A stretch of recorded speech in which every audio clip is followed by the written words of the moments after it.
The police were inside his apartment, and they had no idea they were seconds away from discovering one of the most horrifying crime scenes in history.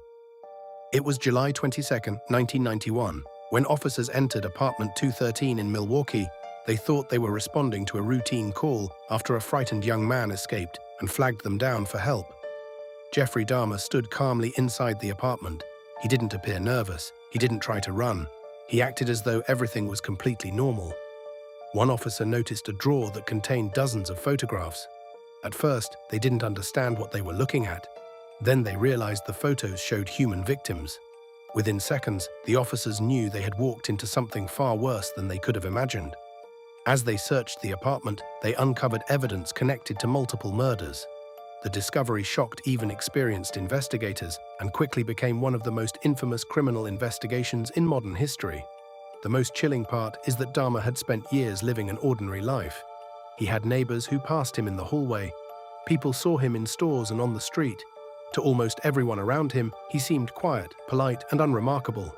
But some neighbors had reported strange smells coming from his apartment. Others said they heard unusual noises. Several people felt something wasn't right, yet the full truth remained hidden. Everything changed because one intended victim managed to escape.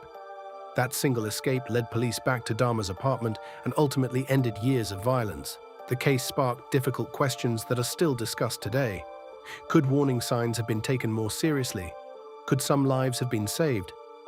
Those questions continue to be debated decades later. Jeffrey Dahmer was convicted and sentenced to multiple life terms in prison.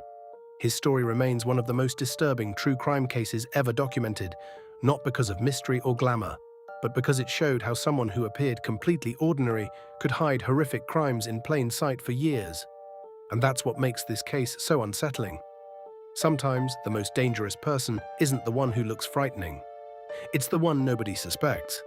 Follow for more true crime stories based on real cases.